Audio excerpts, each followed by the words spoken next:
ምስ ህዝቢ ኤርትራ ተፋጢጥና ይነብርን ስለዘበልና ናይ ጎኑ ውግኣት ሒዝዎ ኣሎ ራፅዩ ኣብና ክፍንድእ ዝኽእል ፈንጂ ኢና ሒዝና ዘለና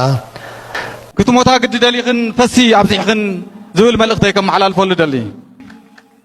እዚ ሰልፊ እዚ ናይ ሰላም ሰልፊ ሙላዕ 2015 ዓመተ ምህረት ዝፈረሞ ስምዕ ፕሪቶሪያ ቀዲዱ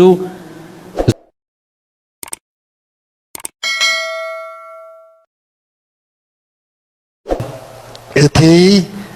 ናይ ውግእ ውፅኢት ዝኾነ ሉዓላውነትና ካብ ሕዚ ንንየ እውን ነዊሕ ከምቲ ዘሎ ኣተሓሚምካ ምጽናሕ ዝከኣለሉ ኩነታት ይውዳእ ስለ ዘሎ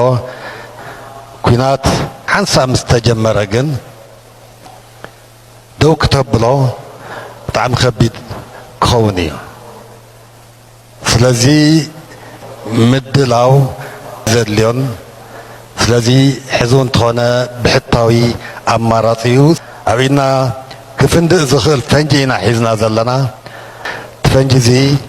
ዝፍንዲ ፈንጂ እዚ ንፍንድኡ ዘይተርፍ ክኾን እዩ ብዝተረፈ መላእ ህዝቢ ትግራይ ሕዚ ዘለናዮ ኩነታት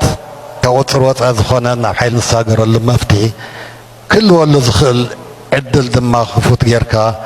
ነዚያት ምድላው ምግባር ኣድላይ ምዃኑ ክገልጽ እዩ መንግስቲ ኢትዮጵያ ኣብዚ እዋን ኣድላይ ናይ ጥፍኣት ምድላው ገይሩ ኣብና ወሰን ትግራይ ዝኣከቦ ዘመናዊ ጋዕገልጠ መሳርሒ ኩናት ዝተዓጠቐ ሽሾ ሰራዊቱ ደሞ ኩናት ንምውላዕ 2015 ዓመተ ምህረት ዝፈረሞ ስምዕ ፕሪቶሪያ ቀዲዱ ዝተኸለፈ ጥፍኣት ጀኖሳይድ ንምቕጻል ዝወሰነ ምዃኑ ፈታዊ ጸላእን ክፈልጥ ይግባእ ብምዃኑ እውን ብዕጽምቲ ደቅካ ዝተሃነፀት ውድብካ ሕወሓት ሕዚ እውን ቃልሲ ውኣት ደቅካ ዓቂባ ንምሓስ ህልውናኻን ላዕላውነትካን ከምኡውን ንምርጋፅ መሰል ዓርሰ ውሳነ ሃብ ትገብሮ ቃልሲ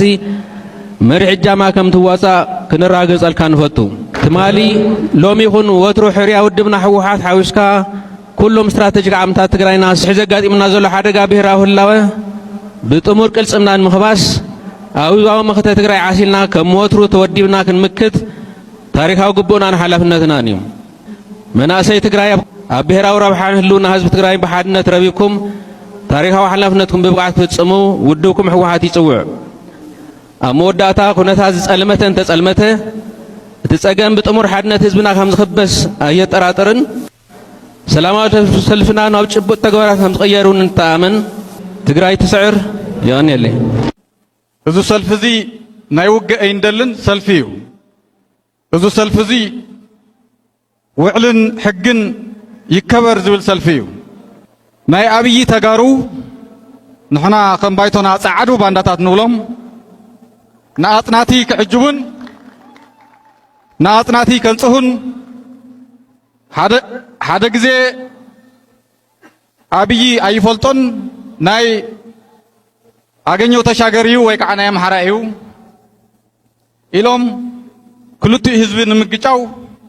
ናብቲ መጻዋድያ ውዲት ዘሊሎም ብምእታው ጫፍ ብልሒ ናይ ጽንተት ኮይኖም እዮም ብኻሊእ ገጽ ከዓ መሬትና ናብ ቤት ፍርዲ ወሲዶም ኣፍራስ ኣብይ ኣሕመድ ምዃኖም ደግሞም ኣረጋጊጾም እዮም ብሓፈሻ ኩሎም ሰላም ዝጸሞም ህዝብታት ሰሜን ካልኦት ህዝብታትን ንቕሓቶም ልዕሊ 4 ኪሎ ኮይኑ ኣቐዲሞም ናይ ሰላም ጽምዶ ተዋዲዶም ፈጢሮም ጸኒሖም እዮም ስለዚ እዞም ናይ ኣብይ ኣሕመድ ናይ ኣፍ ደገ ምንጻፍ እንተዘይኮንና ኢሎም ዝቀዳዶም ዘለዉ ውሕዳት ኣሕዋትና ንዚኦም ዘለና መልእኽቲ ግዘ መተዓዛዘቢ እዩ ንዝሓልፍ ግዘ ዘይሓልፍ ሕሳር ስራሕ ኣይትስርሑ ናይ ኣብይ ኣሕመድ ፈረስን ጋርን ኮይንኩም ህዝቢ ትግራይን ህዝቢ ኣምሓራን ንምግጫው ኣይትድከሙ ውቃበ 4 ኪሎ ንምርዋይ ተባሂሉ ሰላም እናወልኩም ውግእ ንህዝቢ ትግራይ ኣይተዋልዱ ክብል ይደሊ ዝኸበርካ ጅግና ህዝቢ ትግራይ ሳላ ናይ ሰላም ናይ ስኒትን ናይ ምሕዝነትን ጽምዶ ዝፈጠርካ ክባን ዕፅዋን በውሕልና ከኣሰይርካ ኢኻ ብልጽግና ቅድሚ ሕዚ 2-3 ግዜ ውግእ ክኸፍት ትንዕ ኢልኳ እዩ ነገር ግን ሳላ ምሕዝነት ዝፈጠርካ ንድሕሪ ተመሊሱ እዩ حزون حشكي يصوارن سراويتن يتقع له هزن تولعوا قنا شوح جنبار سلطة هنا نتولعوا ناي بوليتيكا عرساق دلتي هتكون إذو بزي كوج كالي زي فلت أصنات سرعات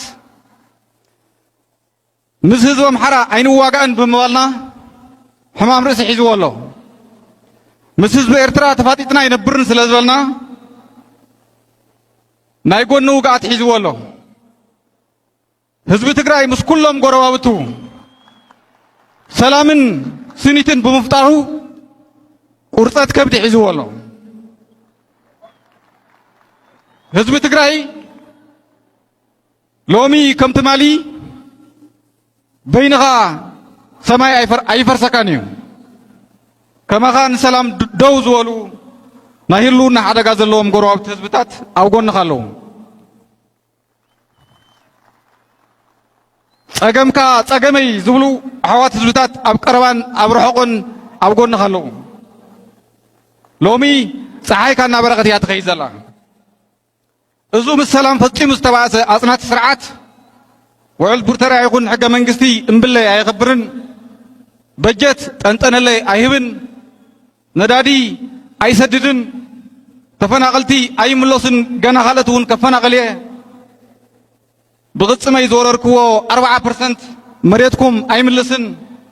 ابتاس ترفت 6% تግራይውን بسلام كتنبرو አይፈቅድን እንደገና خلاي جونوسايد كفصميلو ይህንደደሎ መላ ህዝብ ትግራይን ህዝብ ኢትዮጵያን ማህበረሰብ ዓለምን ክፈልጦ ዘሎ መን እዩ ሓድሽ ውግእ ከፍት ጋዕገልጦም ዘጓዓዝ ዘሎ ህዝብ ትግራይ ኣብ ገዙ እዩ ዘሎ ህዝብ ኤርትራ ኣብ ገዙ እዩ ዘሎ ህዝብ አምሓራ ኣብ ገዙ እዩ ዘሎ ህዝብ ዓፋር ህዝብ ሱዳን ኣብ ገዞም እዮም ዘለዉ ውግእን ወረውግእን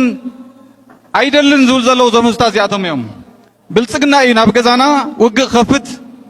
ዝንቀሳቐስ ዘሎ እዙይ ንምኽባስ እግረ መንገደይ ንልሂቃን ኣምሓራን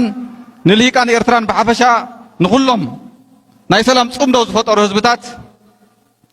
ዘርእይዎ ዘለዉ ንቕሓትን ሓድነትን ተወፋይነትን ብሽም ባይቶና ናዳይ ክገልጸሎም ይደሊ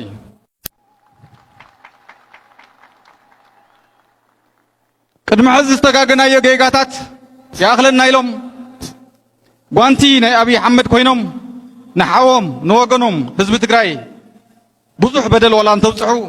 እንተይረፈደ ህዝቡ እውን ናይ ሕሉፍ ይኣኽለና ምባሎም ናይ ጥንተት ሓይሊ መሳርሒ ኣይንኾንን ኢሎም ሓፍ ዝበለ ዝበረኸ ንቕሓት ሒዞም ምስ ህዝብና ናይ ሰላም ፅምዶ ብምፍጣሮም ናዳይ ክገልጽ ይደሊ እቲ ሓድሽ ውግዕ ሓድሽ ኩናት ክውልዕ ዓምባኽ ሰራዊቱ ዘፀግዕ ዘሎ ሰብኣይ ግና ክትሞታ ግዲ ደሊኽን ፈሲ ኣብዚሕኽን ዝብል መልእኽተይ ከመሓላልፈሉ ደሊ